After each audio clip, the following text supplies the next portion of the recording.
Banana chips ಮಾಡುವ ವಿಧಾನ. ಮೊದಲು ಬಾಳೆಹಣ್ಣನ್ನು ತೆಗೆದುಕೊಂಡು ಅದನ್ನು ಕಟ್ ಮಾಡಿಕೊಂಡು ಅದರ ಸಿಪ್ಪೆಯನ್ನು ಬಿಡಿಸಿಕೊಳ್ಳಬೇಕು. ಚೆನ್ನಾಗಿ ಸಿಪ್ಪೆಯನ್ನು ಬಿಡಿಸಿಕೊಂಡು ನಂತರ ಅದನ್ನು ಸ್ಲೈಸ್ ಆಗಿ ಕಟ್ ಮಾಡಿಕೊಳ್ಬೇಕು. ಚಿಪ್ಸ್ ಥರ, ಆಲೂಗಡ್ಡೆ ಚಿಪ್ಸ್ ಮಾಡ್ತೀವಲ್ಲ ಆ ಥರನೇ ಕಟ್ ಮಾಡ್ಕೊಳ್ಬೇಕು. ನೋಡಿ, ಈ ಥರ ಒಂದು ಬಾಣಲೆಯಲ್ಲಿ ಎಣ್ಣೆ ಹಾಕಿ ಅದು ಕಾದ ಮೇಲೆ ನೋಡಿ ಈ ಥರ ಇರಬೇಕು ಸ್ಲೈಸಾಗಿ. ಅದು ಕಟ್ ಮಾಡಿಕೊಂಡು ಎಣ್ಣೆಯಲ್ಲಿ ಫ್ರೈ ಮಾಡ್ಕೊಳ್ಬೇಕು. ಮೀಡಿಯಮ್ ಫ್ಲೇಮಲ್ಲಿರಬೇಕು. ಚೆನ್ನಾಗಿ ಫ್ರೈ ಮಾಡಿಕೊಂಡು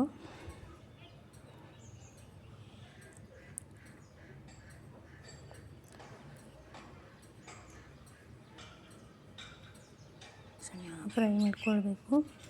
ಸ್ಟವ್ ಮೀಡಿಯಮ್ ಫ್ಲೇಮಲ್ಲೇ ಇರಬೇಕು.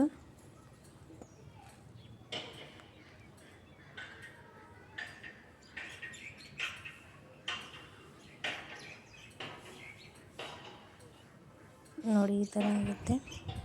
ಇನ್ನೂ ಫ್ರೈ ಮಾಡ್ಕೊಳ್ಬೇಕು. ಒಂದು ಬೌಲಲ್ಲಿ ಅರಿಶಿನ ಪುಡಿ, ಸ್ವಲ್ಪ ಸಾಲ್ಟು, ನೀರು ಹಾಕಿ ಕಲಸಿಟ್ಕೊಳ್ಳಿ.